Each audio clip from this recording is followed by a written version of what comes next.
Trained as a historian but also have a degree in environmental sciences. And I've lived in Africa for 6 years, in Latin America for half a year, in the US for a couple of years, and worked with the UN and the Ministry of Foreign Affairs in Norway, but happy to be on my own.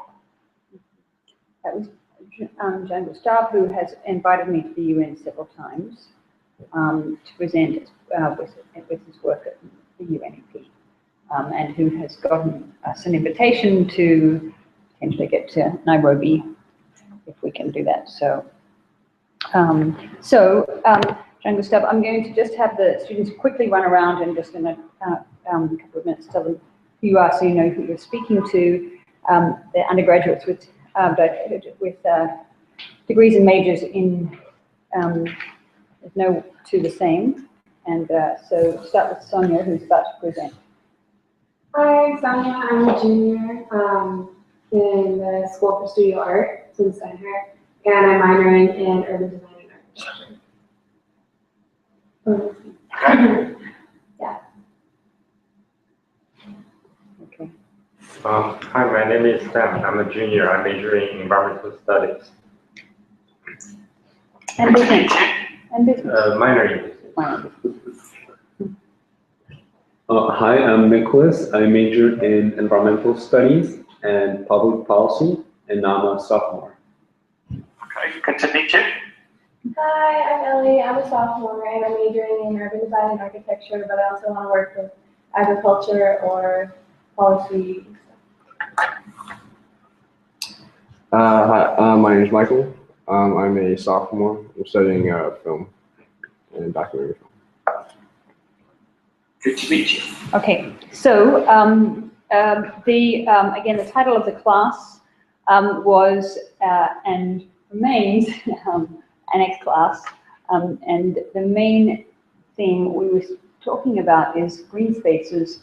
The students each selected a small, fairly green space to do a history and future of uncommon green spaces in Greenwich Village, in and around NYU. So Sonia is going to do a 5 to 10 minute presentation, and if any burning questions we can interrupt, otherwise we'll... can you, Sonia, just talk so he can see you, yeah? Testing? Do we need to get a mic? Me? Yes, you talk. Oh, can you hear her okay? Do I have to get closer? Presentation. You need to move me a bit closer. Okay, that's what I thought. Okay.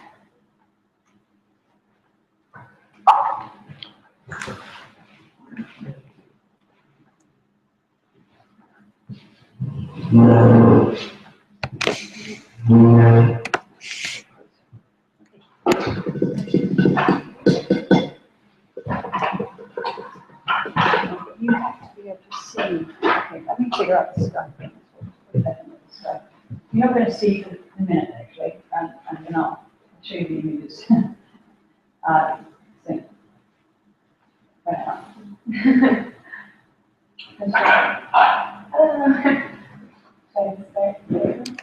Okay, so my green space is called the Little Creative Little Garden. It's an already established community garden in East Village on 6th Street, in between avenues A and B. And it's pretty small. It used to be a tenement building, but this actually doesn't show it, but this is kind of shows the area of the East Village, I think in the 1930s. But then these images were from their website of the history of it. So it was this building right here. It was a tenement building. And the area, so it first started out being occupied by German people who called it Klein Deutschland, which means like little Germany. And then eventually, into the 19th and early 20th century, it became more Eastern Europeans moved in, and it also became a really bad slum.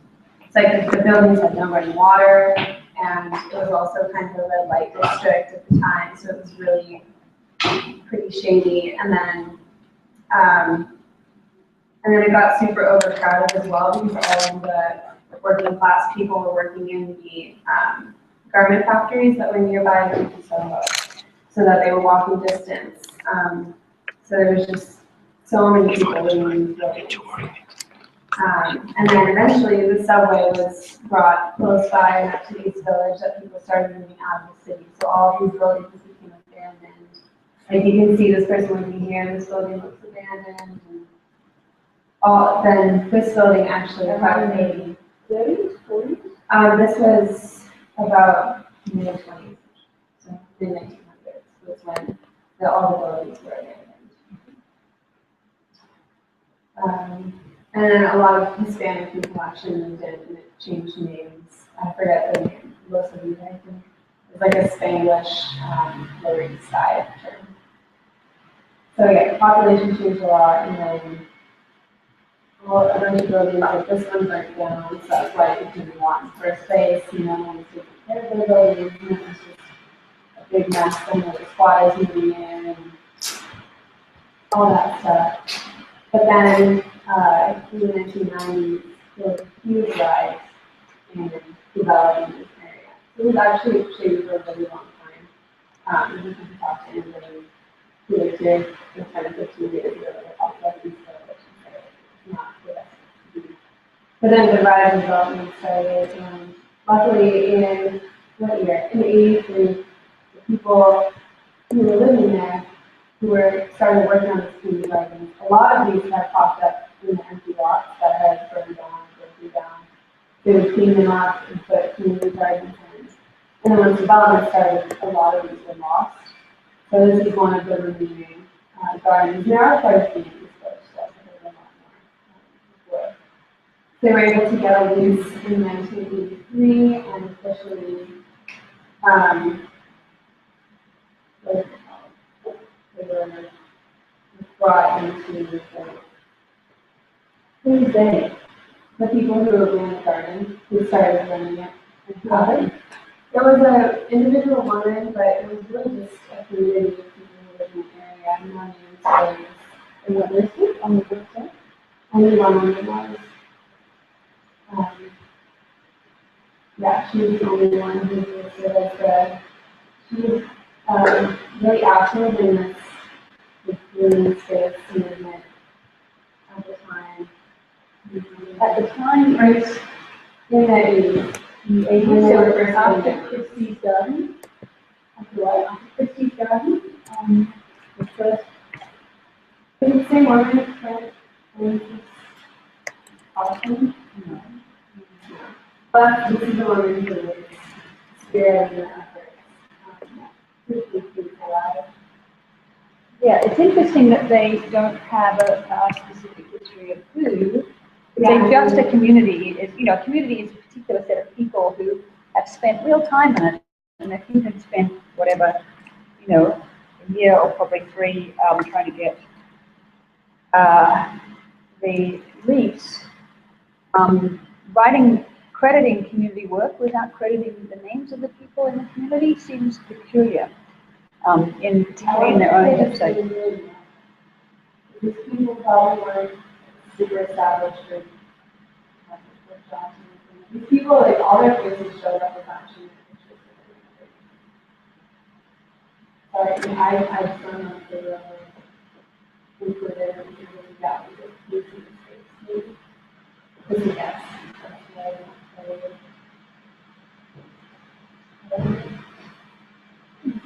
It's one of the words I'm very allergic to, community, because it erases people's names, roles, and efforts.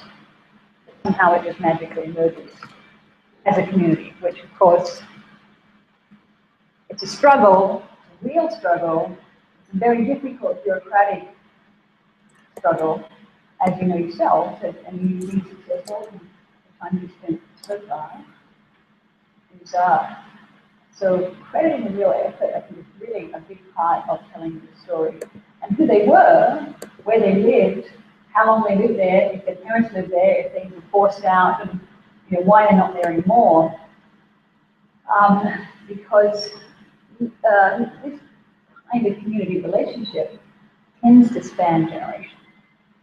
Tends to, people don't, there's 20 different places, probably live in their parents' place or come back to that or continue to have a relationship with that even if they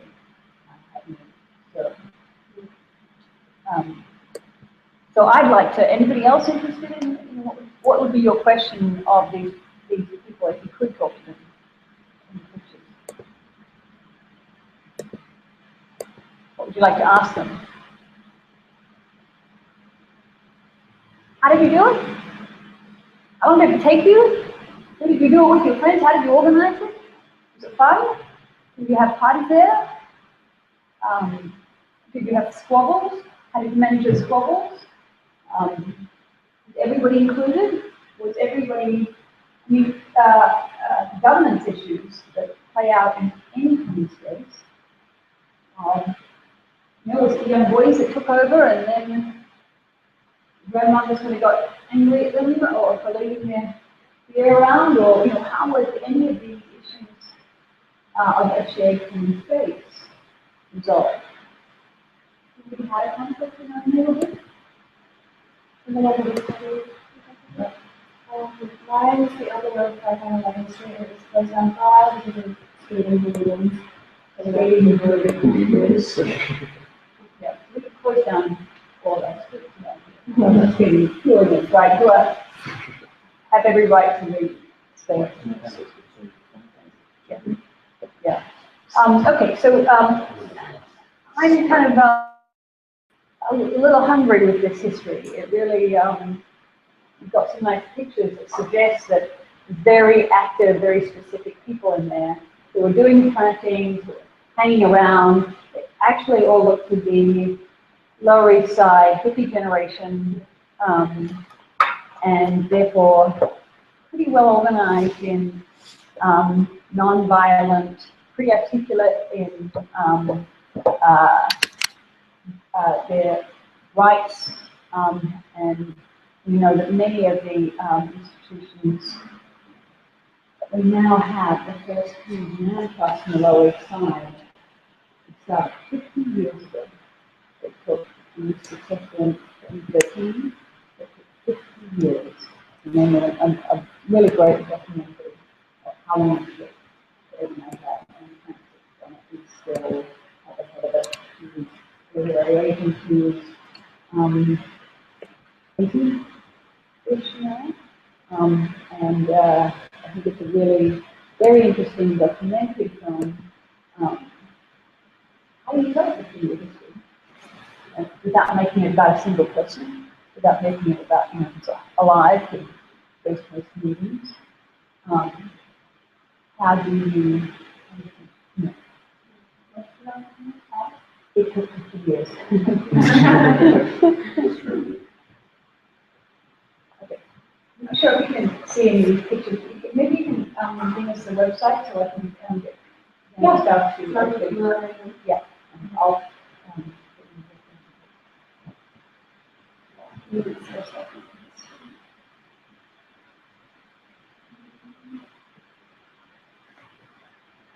know, when you go out and you figure out who these people are, they're away.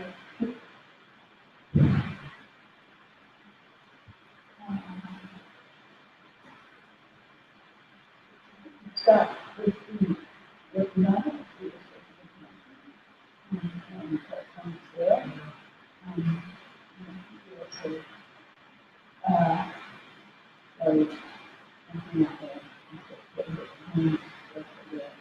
Yes, Christy from Berlin, I see what is what the other projects like dividing design systems. But that's Christy Darling. Yeah, that's Christy Darling.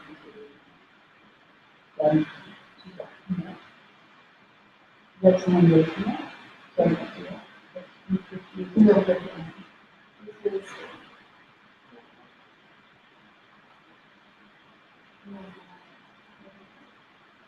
They're incorporating into the They be you. the woman, I guess. She's the only name I know. No, but they have to have a name of the organization. It's Creative Little Garden. Yeah. It's Under under the name. name. So, and they fought a lot of development issues with buildings surrounding. So they think one of the buildings, I think this one, expanded up, and the garden actually, in 2006, it fell into the basement of the building because it was just being damaged so much, and they found this very development, tumbled into the building. And debris was falling on it and everything, so they had to develop around it. of this building, just this building, right to the front of it. Gonna be hurt? Who was hurt? They had to rebuild, bring together all the pieces to fix it up. And then in 2012, they were voted best community by European Youth. So it's really beautiful and it's in season. I think we're still a little bit out of season. These plants are a little bit more sparse. But yeah, these are the pictures I took just a few years ago. It looks a bit different now. You can see this tree back here is a Japanese pine, and now it's 5 stories tall. And then this willow back here, maybe it's behind me, but there's a willow that is now really tall. And actually, it's really interesting to know this.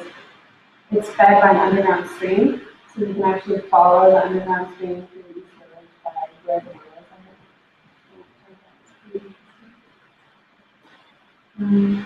So yeah, some of these are some of the plants. Not all of them are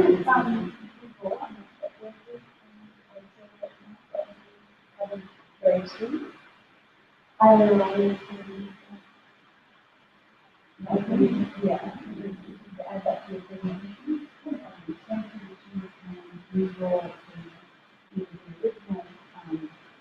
the original big bed, and Actually, it's just on there, and I think you can see it on there, running into the river. It is not listed in. But I can try and research that and send you oh yeah, so this is Bulgaria. This is Vincathon. This is the shrub rose passing, I believe. I'm not super good at it. Primrose and fern. So, no, this is a picture from that. I think, I don't know if this is. I'm guessing so. Yeah, so the plants, they're kind of out of season now. There's a lot of ground you can see for this. So I don't know if they plant for winter or spring, if they plant differently or not. They're pretty sparse compared to the pictures on the website. The primary wildlife is birds. So there's a lot of birds. So easily 50 bird houses. Just on the walls, on the ground, everything.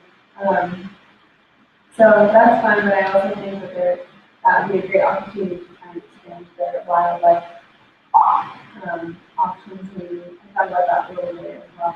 There are also signs everywhere that say don't sit into the planting beds. And then all the sitting areas of this are on rock and kind of separated from the rest of nature. So this comes to some of my ideas about what to do with the space.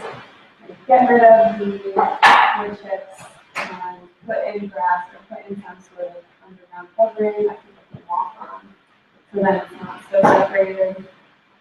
You can extend it all the way through the garden, but you can also still have the rocks to find in the footpath so that people are you can still have a path for just people to walk on so that you can keep the more delicate plants protected.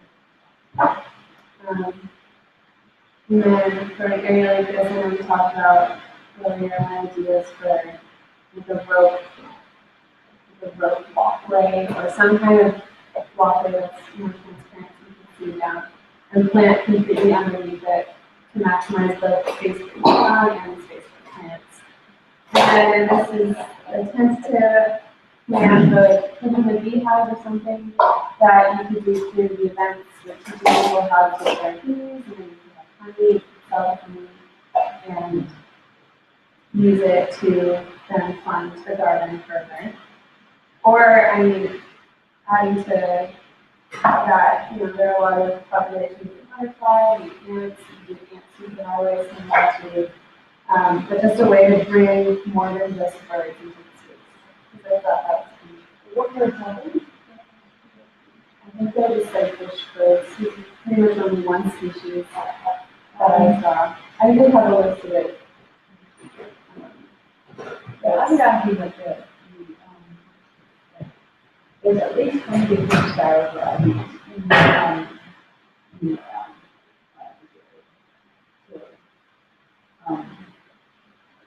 that's I think they understand. And what do you think? Why do you like these?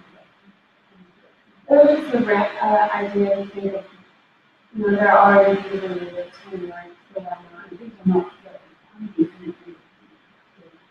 so this, I mean, I think one of the community issues is that bringing in honeybees is industrialized with honey, and bringing in expensive honeybees, and that it's the icon of community gardens, and it was, I would argue, so you don't need more sugar, you don't need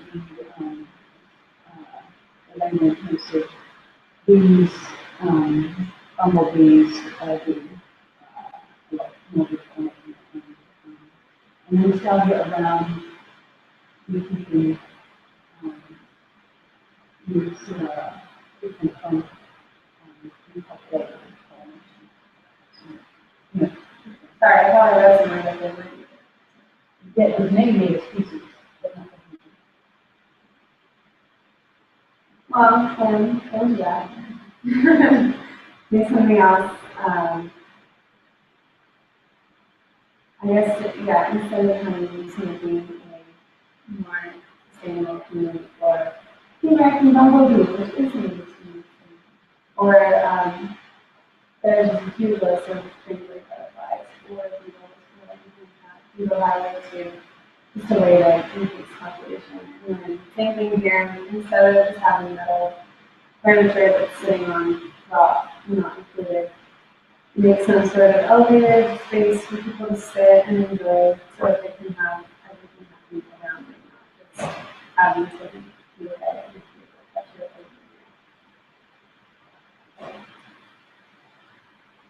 it. Yeah, and then these are just lists I found of shrubs that are both the sun and shade that are all native to New York City. These famous plantings, everything needed so that it will survive, and also making sure that their seasons, successful seasons, so something started in the season as much as it could be.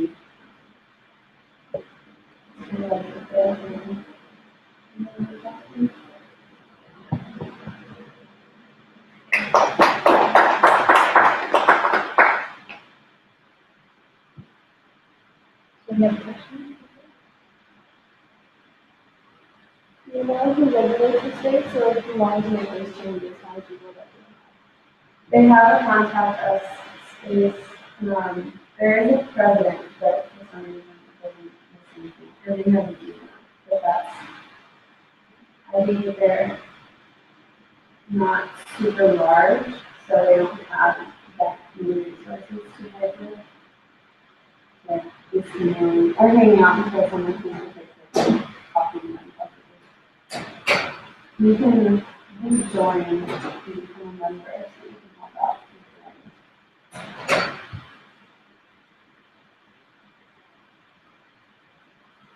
How?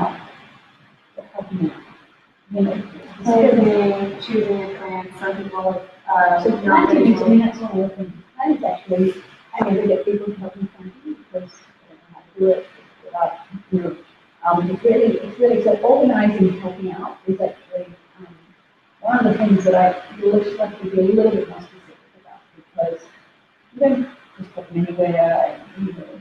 No, So it's probably have someone that you want to teach people how to do it. I don't think we why not just do it yourself? Right? If you're skilled at doing it, what is the, you know, is that why a would good you want to expand the community? Now, is that the right way to have people getting stupid labor or, you know, or unless unless you make it into actually a community event, you don't just have people come out and help plan, right? So Well, I don't remember, so I don't really know their so but any community space has to be shared, has to be programmed, and has to have very specific indications on why are you going out there? Do you not feel like you remember? Did you not feel like you could? Did you not feel like it was your space? Is that, you know, would you have a party there? Would you, so what was your sense of ownership, right? It's how you, this is actually what I'm trying to get at, is how you use it, why you use it, and how you control that use, right? So, you didn't go in there and help plant and start planting, right? No one was standing around. If you were doing a planting job, it would be advertised, promoted about people who wanted to learn, you know, something specific. And so it really is very specifically not about learning, out, right? Not about helping out. And if it is helping out, then you will see a very clear roster with this time is, and it's stuff like sweeping, picking up the garbage. It's like, it's really just like at home, who's doing what chores that are not. If it's somebody who's been paid to teach gardening and who has a botany degree or supporting wild pollinators in New York City, and then that's a program, right? That's a public program. So if it's about having a birthday party there, it's a public program. So any specific would be really, really useful in terms of who comes to them and when they would come, how would it, you know, I wouldn't want to go there if there's, I think there's 25 or female, right? But it would be an after school, there might be informal or formal time, 35, the older people, who like to sit and play, that we and play. Some things are actually used that I can detail when you watch this activity. Really, I think that's really important that we so, a little bit more about your experience there, like how much you have there, or you felt like you could, or whether so like you could have just working with, you know, some plants and stuff like that. No, I wasn't going so Why I not? can remember contacting people. So it is a big one. This time they were. And they go on and off and said they're all exposed to the weather. So they're exposed between November and March, where it's really cold. I don't know, I mean, I don't think this is going to the sick would be very soft.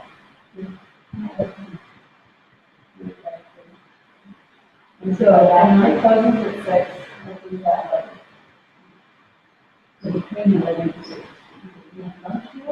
Any minute to read or read. So it's always very soft. And you do that. And you close it. And you get to people and then that needs to be, at this time of year, so that, I would like, yeah. so it's really not learning. So, like, if you were going to do the, surface, how would you take that? People remember.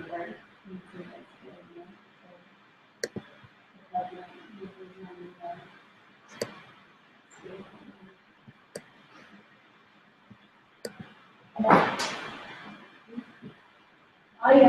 wouldn't be like you. If I really wanted to get killed, I wouldn't go to a community garden. I wouldn't do stand or I wouldn't presume to do that.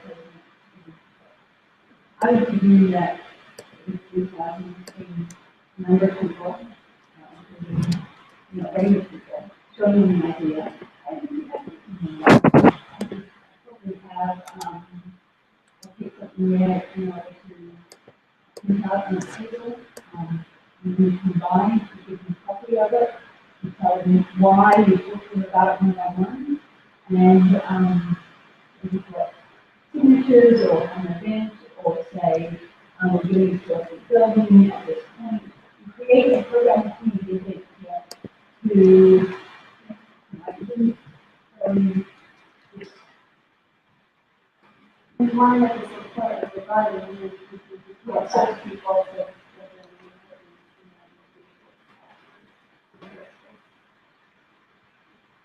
yeah, I wouldn't use this community night to go up, but, the administrator, the secretary, who handling work, but I would go there, in this is about it, and I wouldn't go to a president or to a formal process or formal commission until I knew I had the support of three or four people in the community who were looking for me at 29, never feedback, yeah. Yeah, so, no, yeah, that's,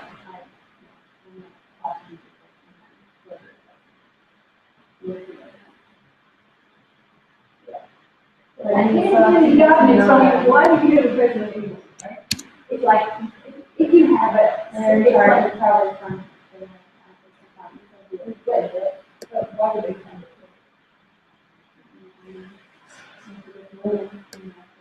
I would say that they're not going to fund it, they're not going to come along and fund it, they're going to have to figure that out themselves, right? They're going to have to go and say, it takes 15 people to build it, and we're going to have a community building things. No one's going to do the work for you, right? In a community garden, it's not. You're going to say, here's a check for our people, and that would be the garden. They're a community garden, they don't even have enough to. They don't. Until you're a community garden. Could be a fundraiser with like if you have a workshop and you charge kids a fee and then to raise money to make money. Yeah, I mean, I think a specific program, a flyer, a process, something, but certainly going to a person saying they're going to fund it, and then really going to this one. Yeah, but they don't have a budget. I would say that if it's in the community garden, if they have a budget, it doesn't have a basic cost. So to do any project, always more about fundraising, giving that put it down in the paper. And it's really important that that's part of the thing, that's part of the institute. When you talk to them, they might contribute materials, you film, you're actually figuring out how it gets built on the way, right? That's part of the process. So I think joining or, say, meeting with the president is the least part of what it takes to actually do some of these things. I would like you to feel like you have, at the end of this, some sense of the most exciting and important thing to do is to have a feel like community. That people really enjoy and really enjoy the community, right? It's a little bit different from just using it as a really private garden. It actually sounds like how you use it and how you observe much other people by themselves in the quiet between 11 and 6.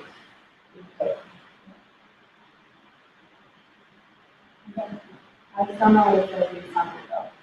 It's the same thing with Washington State Park, usually with their programs of kind of in summer when it's off. I haven't seen before.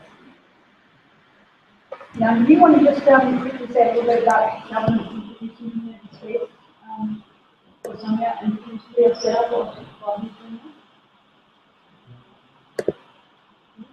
Right.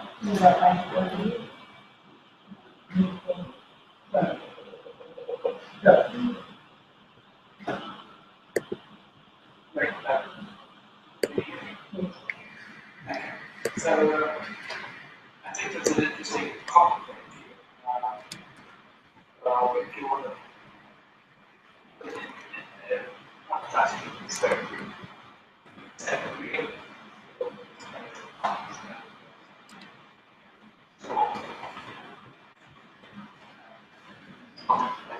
That's a place to go.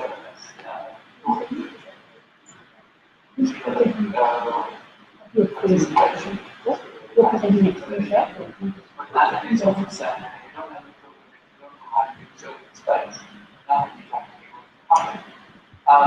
Because of my consistent and constant affiliation with the UN, I am very much involved in the SDGs Sustainable Development Goals that are just enacted. I mean, just they were decided on last September. And goal 11 of the 17 is about making cities and settlements inclusive, resilient, and sustainable. And all of these goals have set targets. And the set targets that what you're talking about right now in the presentation. I'll just read one of them. It says,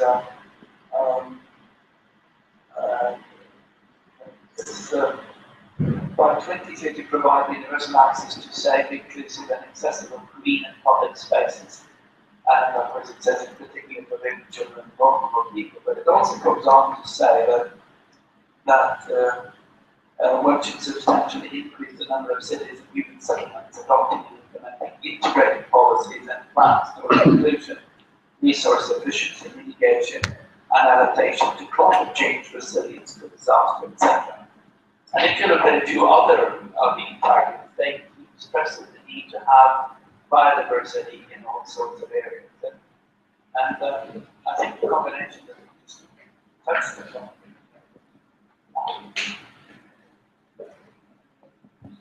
Sorry, we lost you a little bit there. Sorry. Yeah. Where did you lose me? I think the combination. Well, the combination of preserving the green spaces in a useful manner, in a contextual, sensible manner, and then creating sustainability with sustainable development in the city actually is very much an element of governance in the city. I see my own capital also being subject to what they call intensification of park area policies, which means that they're building houses, they're taking open space and putting a bloody house there where people used to congregate. The realist argument is often, well, no one was there, so why do we do it? It's either a parking lot or a place where someone just closes garbage, because it's not a place where it's functional. And I also think that in our cities today, in urban spaces today, we forget how to use open space. It is a space that scares us because there's nothing there. And we don't go in there and start talking to people. At least Norwegians don't, because they're dealing with someone as a real person. Well, what's interesting, I think, in this case, I think in Europe and certainly Germany, it dominates. At 6 and B, a block or half a block down, it's allotments, in effect. It's small. The community garden is organized around, everyone has their 2 foot by 4 foot plot, or 2 foot by 6 foot plot. And this is actually a really different organizational scheme, which is a collective space that's collectively planted. And that's why I think it's really interesting. It's run very differently than the allotment organization, which is really an aggregation. It's a community space, it's an aggregation of private spaces, right? That's true. Yeah. We have the same allotments in Norway, in Oslo as well. Like there's a whole new area around the harbor where you sort of modern type flats are springing up, beautiful in the harbor area, and the people collectively demanded to have what's there. They want open space, and they want to organize these community gardens. They protect each other, they talk to each other, and they defend the garden against the realist practice of the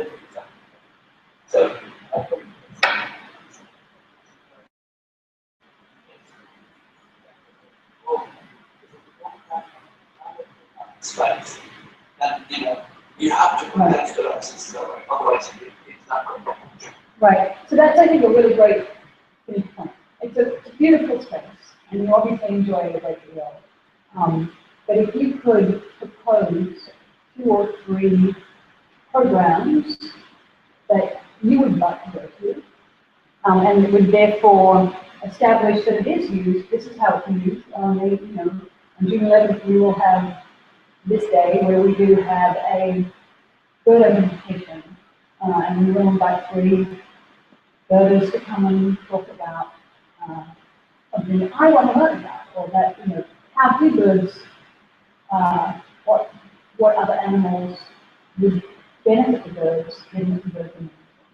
So if you could just finish the presentation with a few program notes that you would design, and maybe 1 or 2 others that you might see, like flyers, or perhaps go on. Just to give us a little bit more specific, when and where, and I think from the start of a community calendar in this space, with events coming up, like the technological plot of when things are blooming would be extremely useful.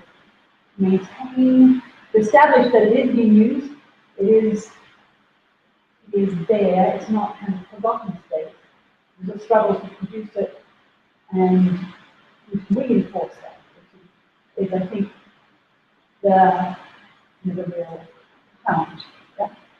Can I say just one more thing? Because you were talking about bees earlier, and I don't know that, but I know very little about bees. Last summer, we went to the friend of mine Germany, and he's an urban bee. And he'd never been to New York before, but because he was an urban bee and didn't have that, he wrote to the Early Bee Society in New York. He was taken around by these people and introduced into a community that he didn't know anything about. And within 2 days, even more people in New York than I have known in my whole life because of the Beekeeper Association. And he was introduced to space and to their sort of solidarity.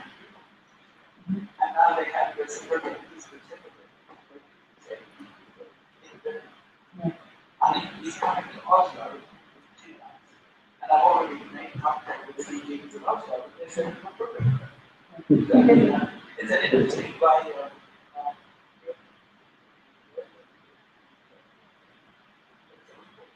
Yeah, and it is really important, and it's a great and very active community, and it recruits, and we can, we have it, I believe in addition to what last time said, be happy.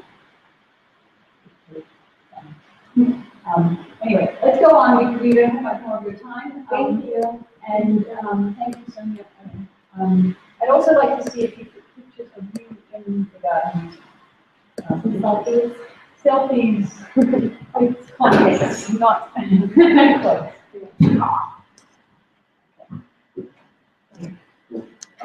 So I did a virtual show assignment, which is a small kind of plot of Main Street, Westwood Street, which they would have me it's small. So this is that's a small plot. There's construction, but you just can't see it. And this is from 1988. And you see that the workers are actually no finishing there, so finishing the entire mandate. It's not a production built around it. So they're usually getting a lot of the street. A lot of the streets there, you can see that it's full of a lot of agriculture, but it's a lot of those that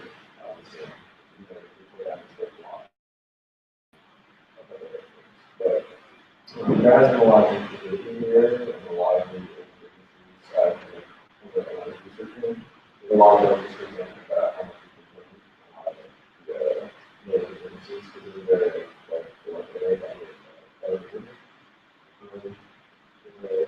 outside. The sound of the same, but that the interest is built on. Because originally this street was much wider, but hard to like move actual strand that ran through it. And so they decided to close it down and then they built up a small triangle. They didn't put it too small in space, so they thought it was just a bit of a interesting thing. What are the business around it? There's a well, This is this is 8th Avenue. this is a bad right here. And this is this is a nail spa with a cycle rental on the other side of here. This is now an upscale barber shop. This is a cycle. Above that is Yes, and that's the real shop in the corner. Is there two triangles then? Because there's one directly opposite the red shop. There is another triangle, I think. Yeah, Yeah, that's where my building is based on that. it was a Jackson Square, or Jackson. Square. But there's a triangle really larger park, which is like fairly large actually, but that's exactly what shows up on that. But and then there's another triangle like literally a block away. That's really sideways. It's like straight away. They're both sold at the same time? I didn't research that. I would presume that it would be probably at the same time. Because the initiative to make it the traffic guiding initiative, is that right? Is that what it says? Well, this is a guidance.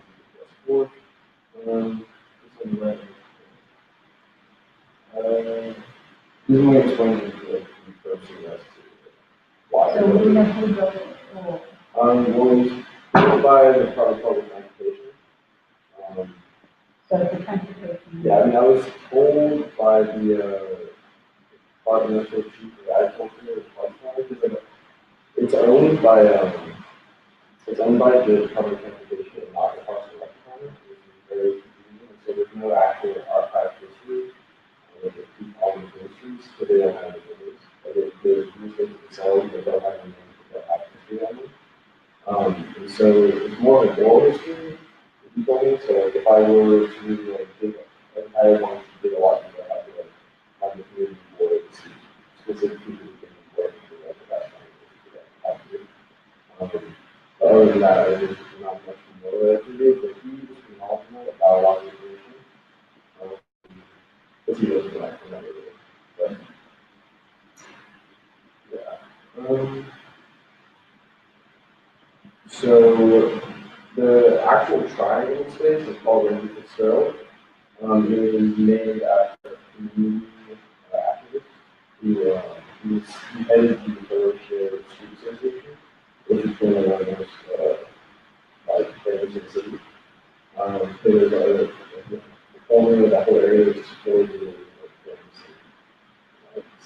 people a lot of residents.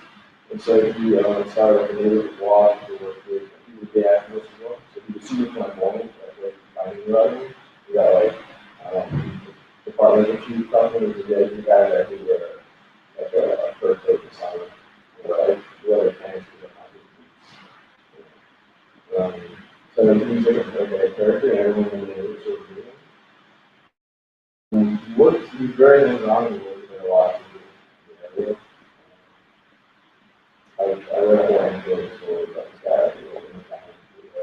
I was like walking all the drug addicts out, looking good and they were really together with the precincts of the department as well, so like make the area safer. And so he's very loved in the area. I just want to come in here. I find the area safer to work with. Is it safe enough for Harold and I standing out? Then it's safe enough for me and my kids. Yeah, So, yeah. So it's sort of the idea that, Harold is nothing stabbing, and they might ask you for help, right? And so the kind of demonization of drug addicts, there's a lot of druggies there. I mean, that's. I mean, I don't necessarily agree with it, but I mean, it's more that I guess that they. I mean, it is I can't say it a lot, but So Yeah, I mean, given the context of police violence, that's actually really interesting, right? That this is a community, a black, gay kind of guy who's working with the police to secure the streets. Just, can you imagine that happening now, right? And there was an 80s, I think, it was more of a, but yeah, so he was very like, More about, sorry, what? I don't know, yeah, I feel like, I mean, today, like, I feel like it's been like 30 years, 40 years since then, so I think there's been a lot of like, the 80s, I feel like it was, you know, I was in progress, it was just like, I mean, there was a lot of progress now. I don't think so. I think there's, well, I think the issue we're dealing with is police violence, right? There's no community trust between, the police station in West Village is on, I have been in the West Village for a decade. I never spoke to the policeman, right? They were kind of guys who came out who were kind of bullies that I had nothing to do with, right? So I think there's some really rich and interesting stories there about who are these so-called druggies? How does that relationship work? This is an area where gay rights was developed, right? And here's a gay activist, a flamboyant, who made an alignment with the police. I think that's a really interesting history. It's very different from the kind of Dunkin' Donuts drinking. I mean, West Village is now, I mean, the people who work in the police department there are from another world, right?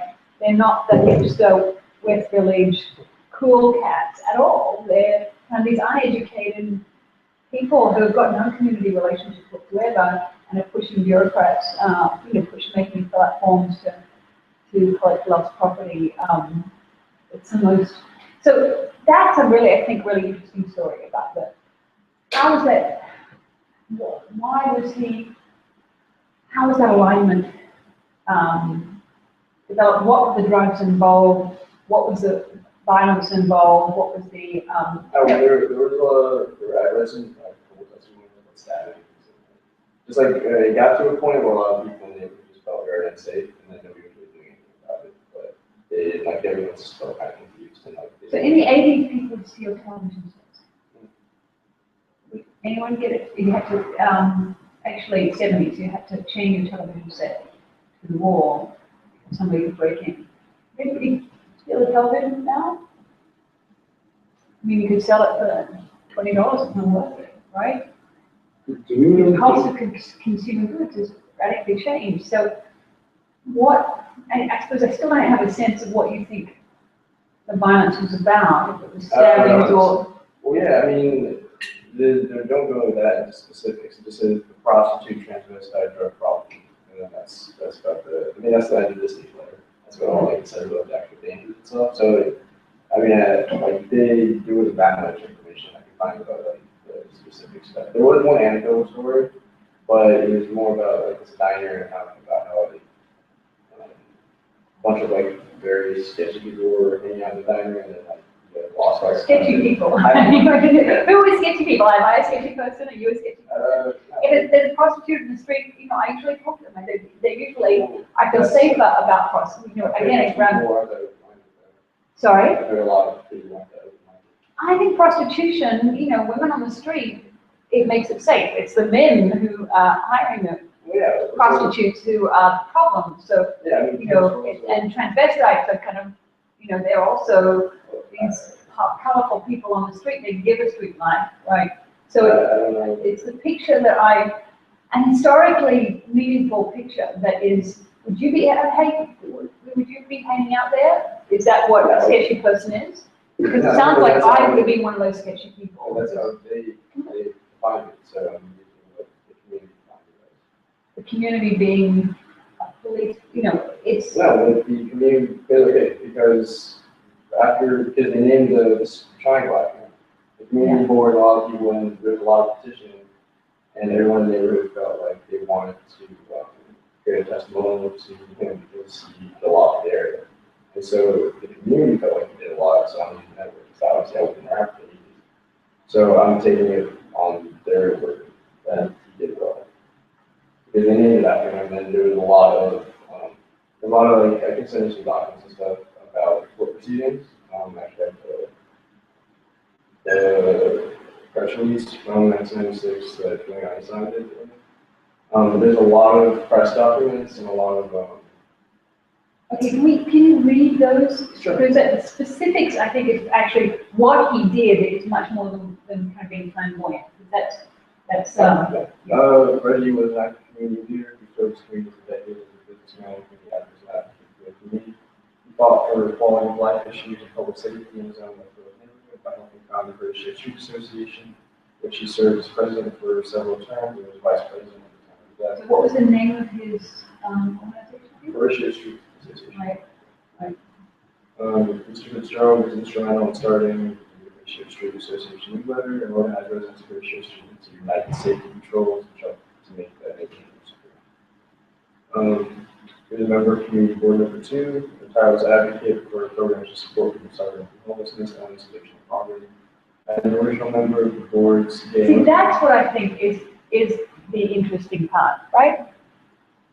It's not about calling people sketchy. It's actually about developing programs to support people suffering from homelessness, illness, addiction, and poverty. So the Horatio Street Association have a homeless shelter. Did they find a homeless shelter? So the specifics of how he, it's very different from working police to.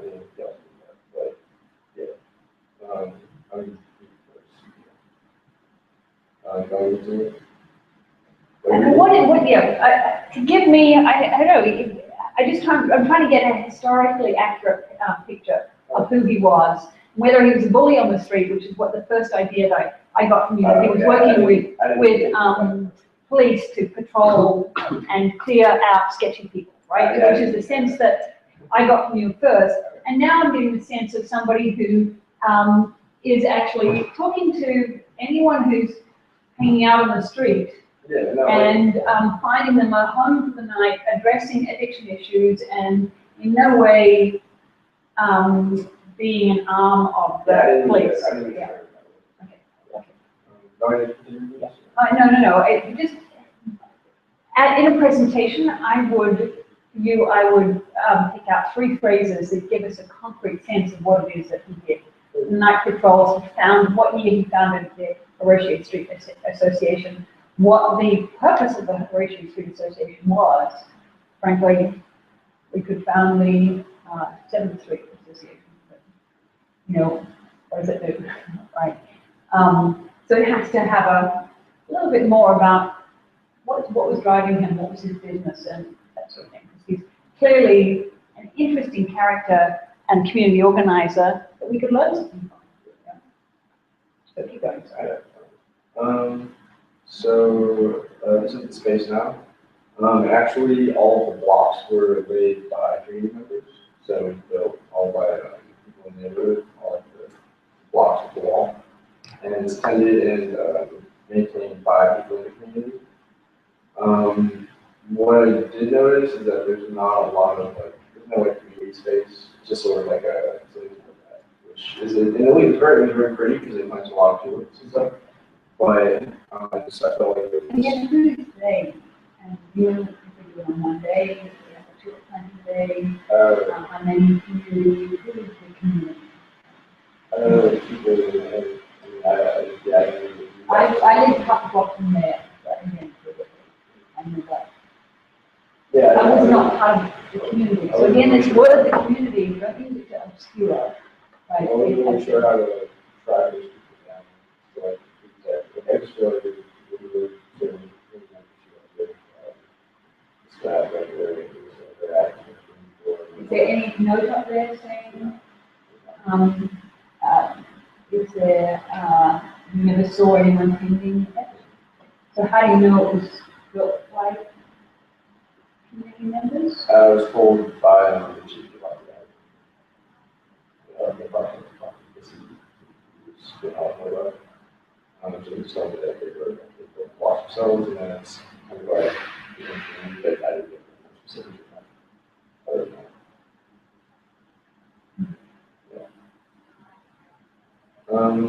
So, yeah, there's, plants living in there are like tulips, grass lilies, and onion grass. The onion grass sort of pops up in the everywhere. So the grass lilies. I think the tulips are definitely planted, but the grass lilies and onion grass seems to like grow in a lot of different areas. So I did a 3D model of it with using Memento. It's great. Yeah, it turned out pretty well. I didn't clean it up. So How many the model images is was that? it was like 166. 166. Yeah, it took like a long time. But yeah, I didn't know how to use the editing program, so I cleaned it up and stuff. It was very kind of difficult to use. It's a weird ending. Yeah, and I didn't want to do it at all. Great, okay. So I made a time lapse. Yeah, just good music. With music, yes.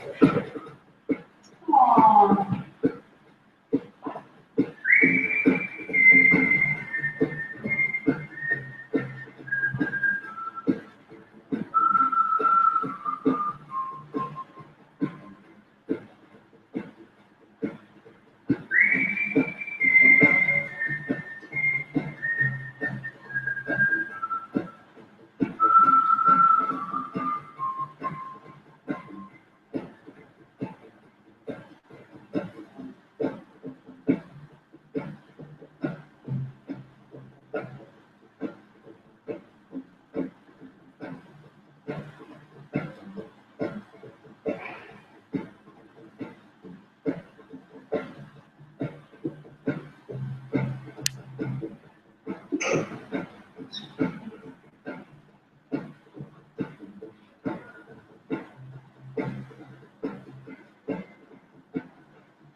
So this is the space now, and it's large,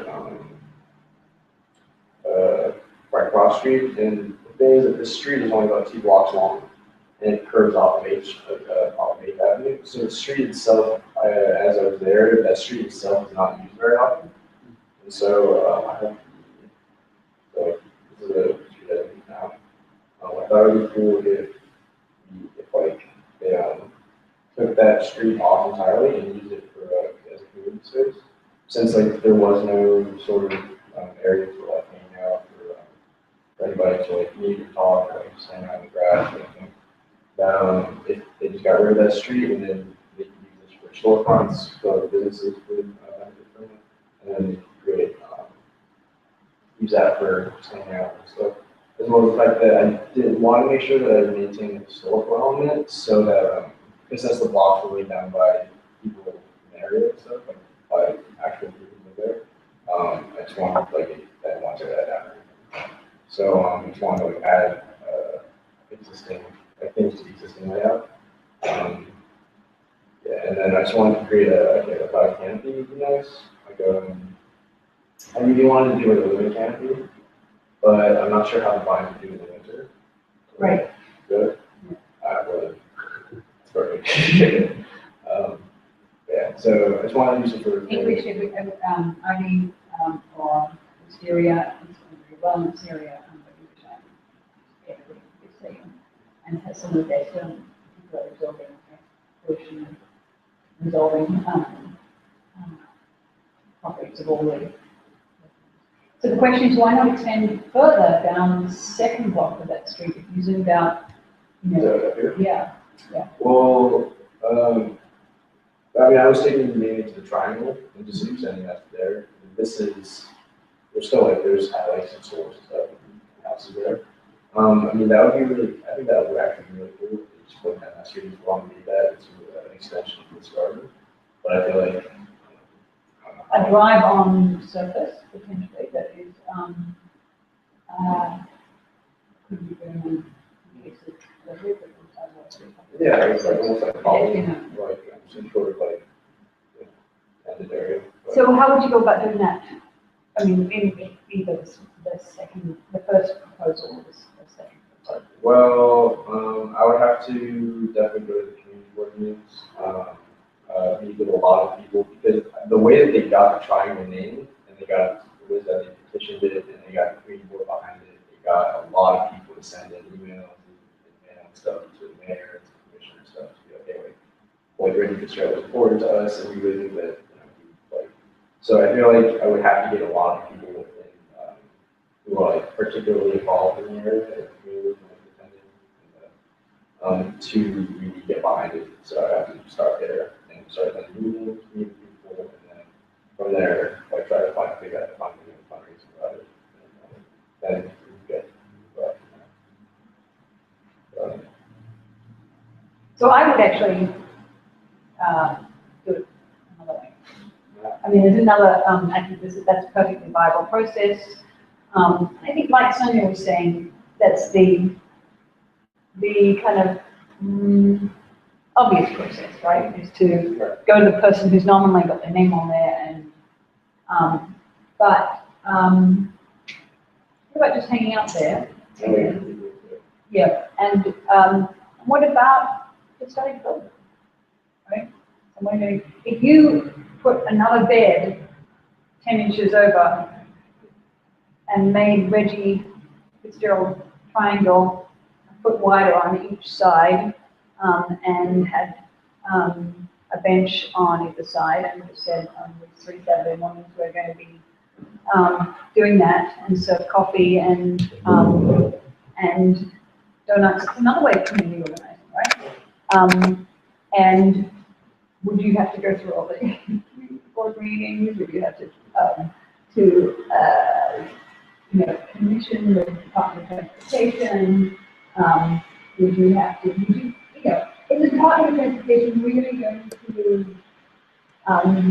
lead the proceedings of community board for the board days and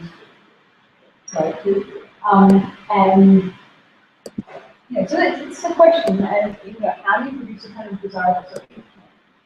And I don't think it's always through the formal bureaucratic methods. And in fact, I have to say that community board 2 is also around Washington Square. And for example, those abuse guys across the cold, abuse guys, really big family business community. And it's got this huge sidewalk across from the gym, and they put some tables outside. It's so nice to see. It's a quiet street across from the whole gym, looking down Baker Street.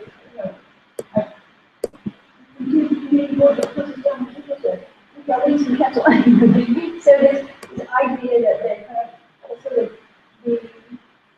why can't I decide that I wanted to sit on the sidewalk and take one of their chairs outside and sit there and drink my juice there? Why can't I make that decision as someone who lives in the community, my juice, my body, my time, without, these poor guys feeling terrorized that they're going to get closed down because they've given the chair, right? And then there might be things in their sidewalk cafe permit which they don't have and which they can't get because the community board has decided that that's not going to be how why, right?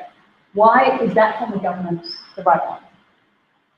And frankly, the more anarchic form where we're going to presume that people are going to make the best decisions for their own lives and their own life. If they're going to hang out, pull up a bench and sit outside in the sun and talk to their friends. What is the community board or the Department of Transportation? What the hell have they got telling me I can't do that, right? And terrorizing this poor family business that I patronize, right? What capacity they have, So there's a kind of, if we will,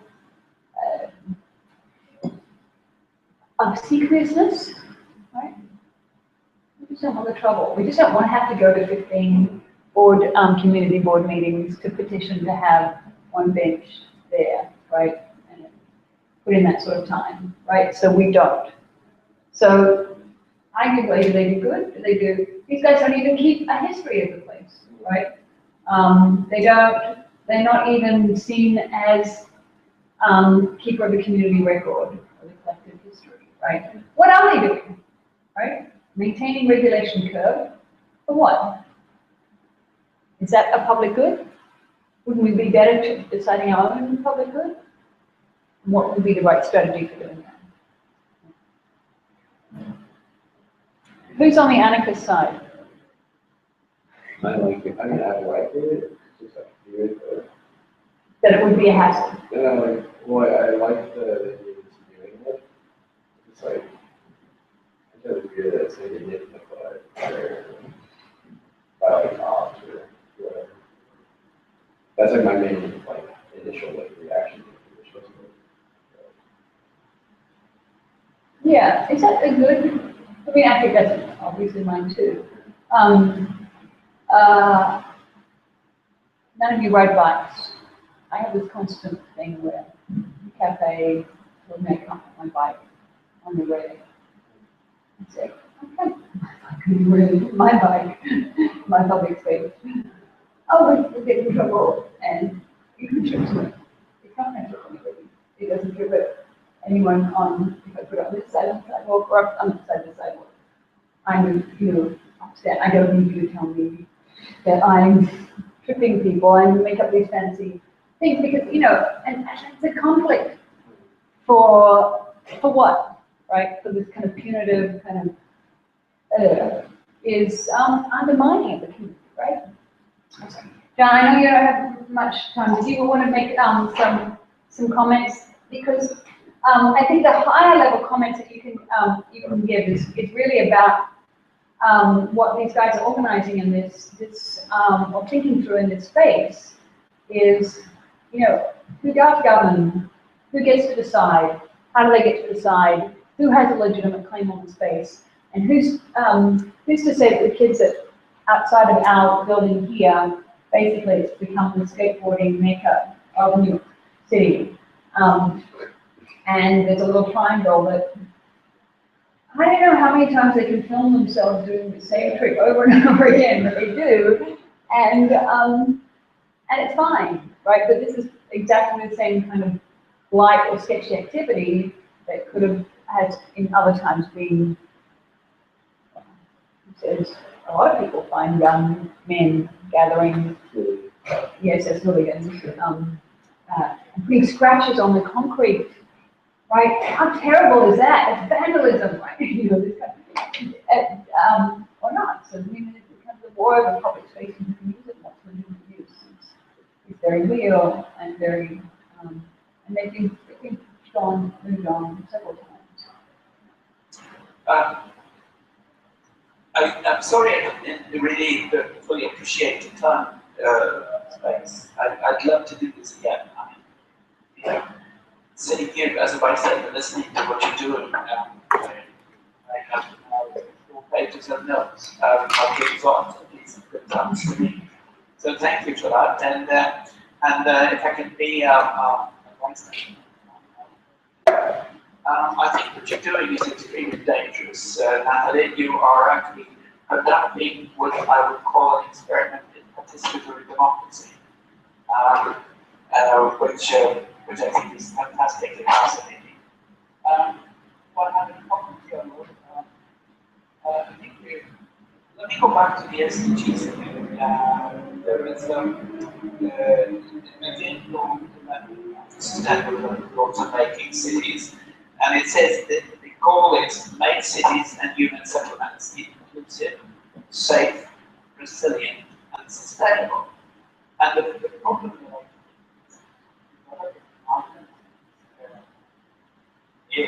world, it's the association with the sea. It public life of the exercise. Safety more means safety more regulations. Safety means you're not allowed to do anything. And we try to discover the Bible and say, what have you voices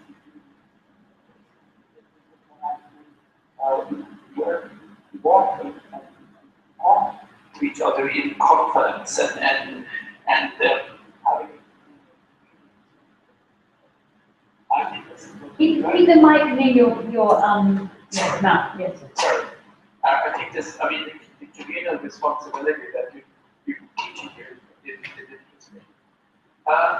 Another question that has come up, and I've heard this in other debates, not really in conference or in but in case of does insecurity, or feeling of insecurity, and regulation into open space?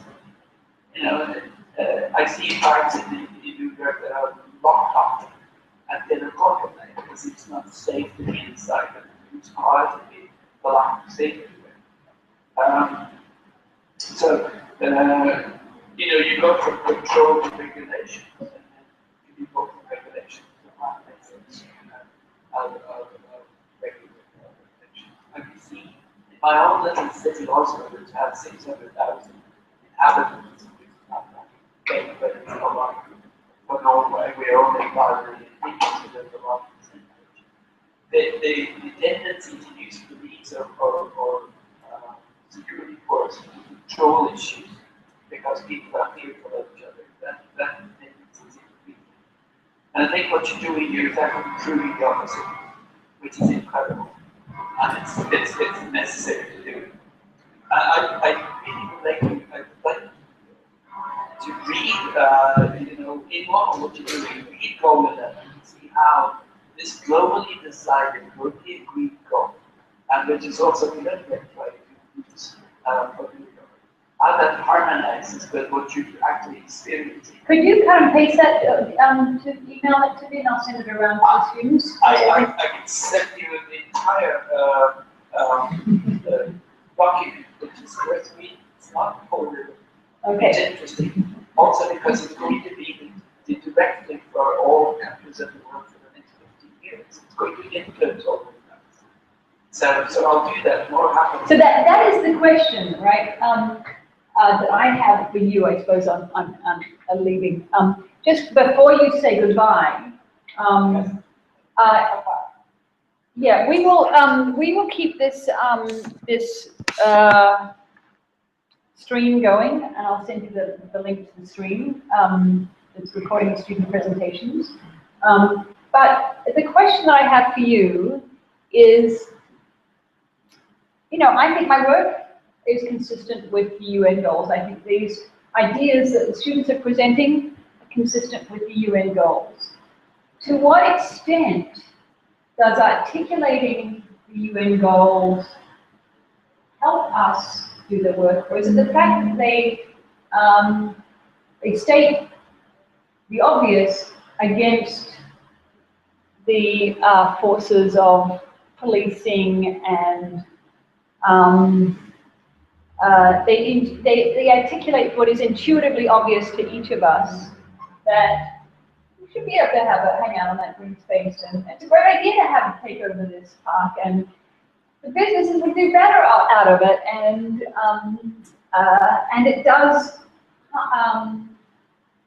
I can't remember the exact quote, but it does sound exactly like Goal 11, right? So, is it that Goal 11 is protecting what we intuitively know to be our participatory democracy intuitions, or is it against the kind of forces of policing and control, or is it that we are somehow that we can use them to learn from? Because I think everything you said is that we already know what they say in some sense without having read them. We will read them, but I think we already know what they say, right? So politically, what's the strategy there? Well, there are a number of issues here, and I'd love to, I wish I could just come on the subway, come down and give you a presentation on this, but I can't. But what this is, the SDGs are commonly agreed by 103 countries. That makes it an interesting agreement. The second is that these are minimum standards. All the goals are minimum standards with regard. And the third thing is that they are tools which we can use. They're tools that need implementation. And if we don't do some understanding to all these glossy words and then challenging words and ignore elements, then someone will be sent to your benefit. So it's extreme when you look at the chapter after the goals itself and the document said you can find out what to do about implementation. And one very important element of implementation are partnerships. And what you're actually talking about is forming communal partnerships to develop communities.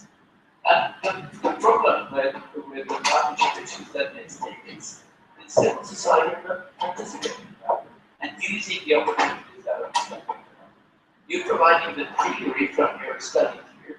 You're providing elements and tools that can be used, but then implement that into the real world is what is needed. Right, so just let me translate that into something. So Michael would say he took the step of the view that he's giving us now. He actually did a time lapse top down from the roof of this building that we feel like we're standing on here. And he could show that, there's always traffic going there, and then there's one car there, and another car there. And so he could show evidence for what he's, the obvious thing, argument he's making. He may or may not have to do that, but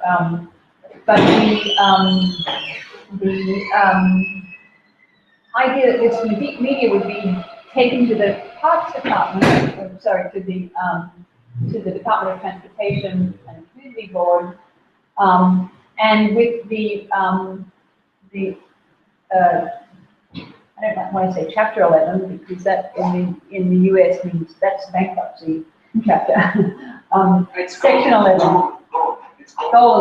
Goal 11, and he could say if the Community Board or the Department of Transportation has all streets will stay open to truck passage between and parking, commercial parking for this, et cetera, et cetera.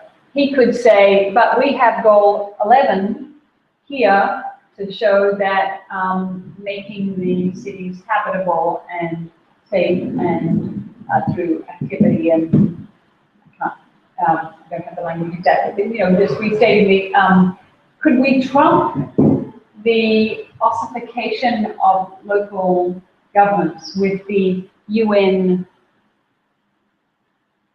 thing? Is that something we could do strategically?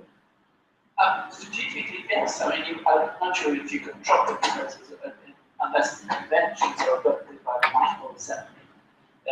They are voluntary. And even though Obama was in the World Constitution signed to the 2050 agenda, and every country in the world, 193 countries have signed on to it, it's still voluntary obligation. But certainly, what we're doing in Norway now, we're talking to municipalities and getting municipalities and the mayors and the local boards to adopt the 2050 agenda. And so they are implementing them according to the tools presented in the 2050 agenda. And then you can cut anything. Okay, so but before you go, Ellie's going to do a small community garden that's actually in front of a school, right? Mm-hmm. Which I think also this applies, and might be able to use this. I would like to say with these guys, if we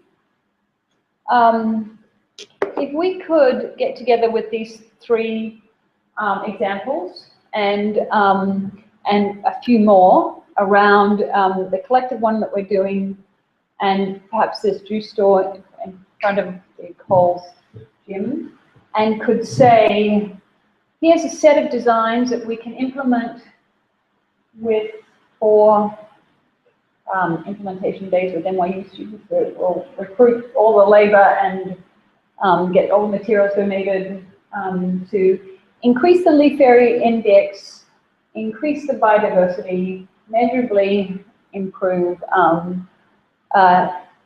welcoming open spaces that are used and inhabited by these students and their colleagues and maintained in a wide way.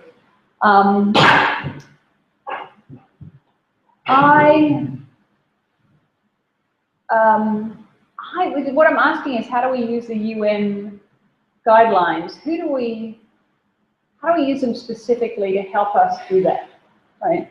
It's one question. And secondly, with Bogota and Beijing, where the ideas that these, in Beijing and in Bogota, that air quality issues and the human health, I read a report last night, 7,500 Chinese people die every day from cancers. The environmental health emergency is extreme. And if we can develop and implement, or develop and show designs that are implementable, inexpensive, and improve human health and community spaces,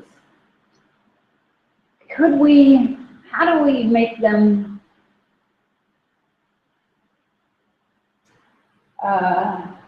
it's beyond partnerships is what I'm saying. How do we make use of the UN Goal 11 and or other goals to implement them? Given that we have the partnerships, these guys are from the areas, these guys are here, we would have NYU, we would have the local business improvement district, we would say we have the partnerships. Then what? How do we use this? This is a huge question, and it needs a detailed answer. But there are 3 platforms where you can actually show this, and so this is one way of doing it. One is but that's focused on environment and health issues, which is in Nairobi, the conference there, which will focus on the environmental dimension of sustainable development, but environment and health. The other very interesting presentation platform would be in July at the High-Level Political Forum, which is in New York. So it wouldn't be far to go for you. The third platform that this would be of relevance would be in Ecuador at the UN Habitat Conference. I think we'd rather go to Ecuador than New York and Nairobi, but we'll go to all 3. I think we'd rather go to Ecuador than New York. Yeah, but I mean the thing is, you need to key into Goal 11 issues, and I have a key person that I would connect you to. She lives in New York, and she's very instrumental in working inside the Habitat process, so I can make that connection. But I'm just a bit pushed for time right now, so I have to run. But I'm really fascinated by what you're doing, and I'm not more than fascinated. I'm very inspired by what you guys are doing there, and you're really doing something which is opening the eyes of many, at least enlightened people. Just a question, I know you're leaving for Australia soon, aren't you? I am this week, yeah. Is there a possibility that you and I could either speak later today, I mean New York later, or tomorrow? So yeah, well, what we'll do is I'll continue to have the students, so we can actually replay this stream and we can discuss tonight. But yeah, I'll let you go and give you feedback. But I think that's just, if we could thank Gustav for his time. Thank you. And, thank you, guys. I'll circulate the entire Sustainable Development Goals document. I'm sure these guys would love to read it, UN documents. And if they have any questions, can I pass them on to you?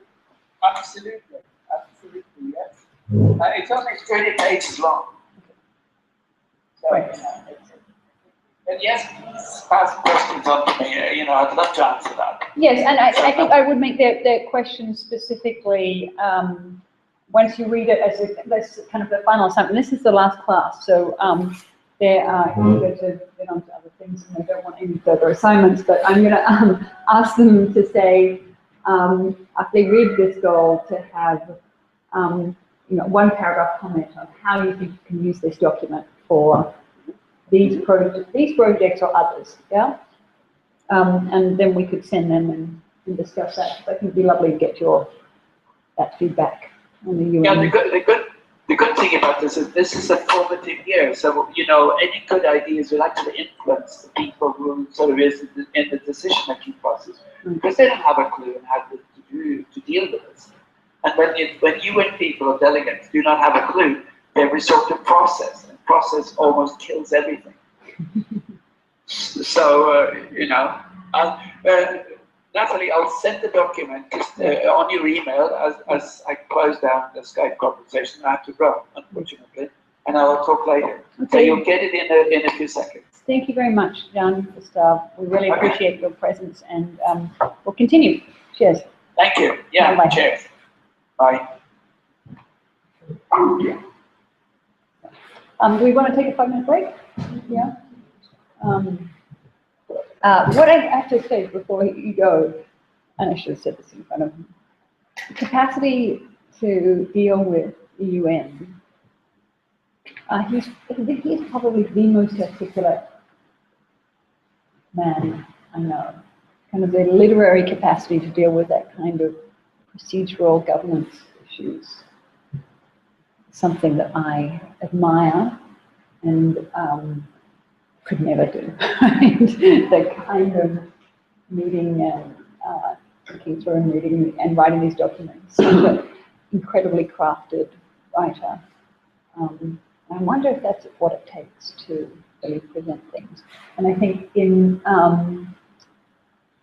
the world of community activism and social transformation, I don't think that's actually as critical as that beautiful weird image that was produced from Memento, right?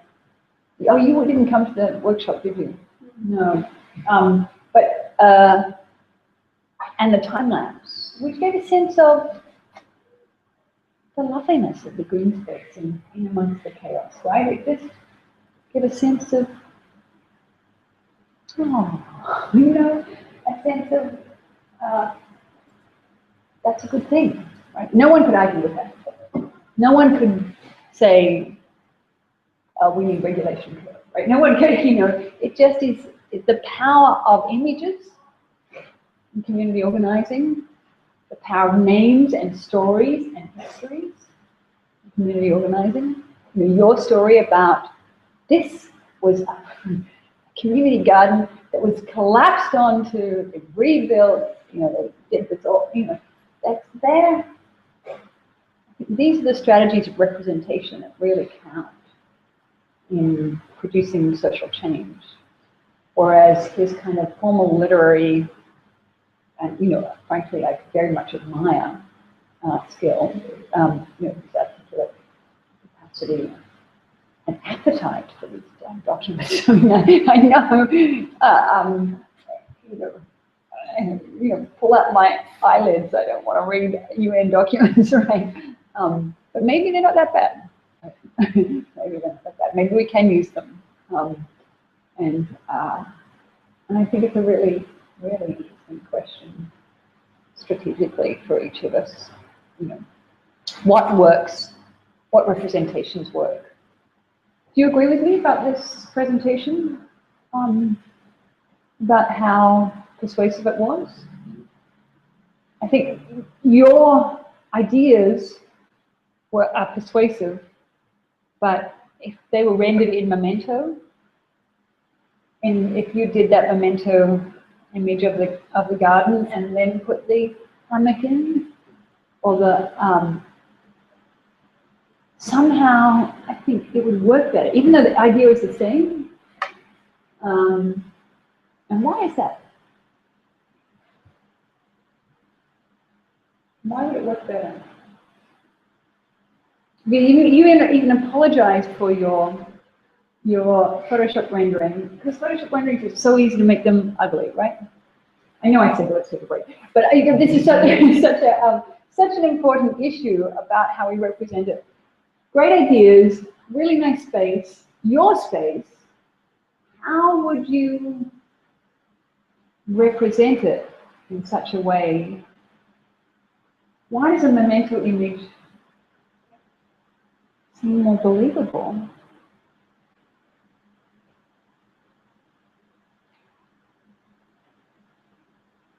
Closer to reality, and people, even if it's a good idea and it looks ugly, even if it would look good in practice, they won't be able to tell.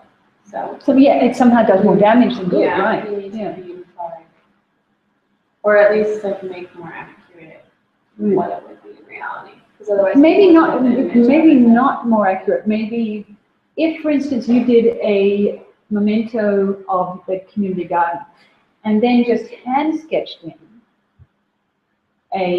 so it looked like a suggestion as opposed to a photorealistic rope map. And we've been trying to do exactly this with ropes to get the high colored. How do you get a beautiful render? I know it'll look gorgeous in actual space, but to try and build that on, draw it beautifully, like, what have we spent? 3 weeks, 4 weeks trying to? We haven't finished. Yes. I'm going to meet with a friend to help me. Yeah. It's hard to do these persuasive representations,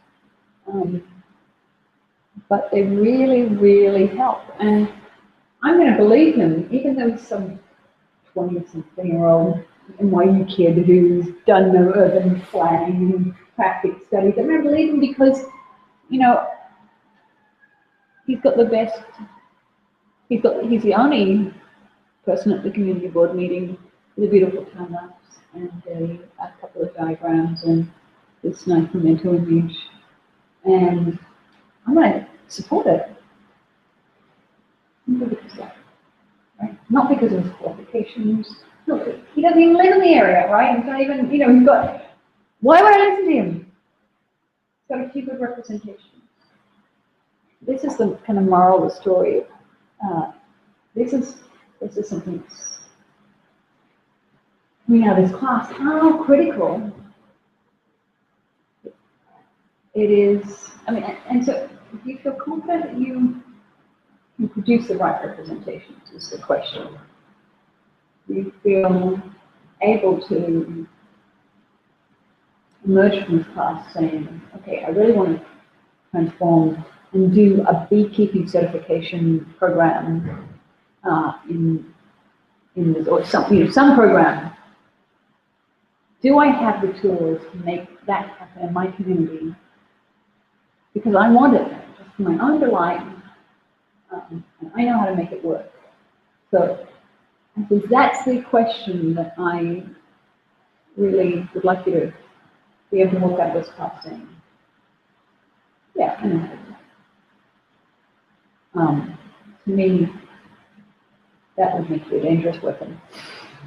Anyway, let's take our break and yes. And let me just say one final thing. If I sound a little bit critical with your presentations, because I want more information, because I want more of the story, I want you to feel like you can tell those stories and answer those questions and really inspire confidence in people to organize a community. So thank you. Good work, really good work.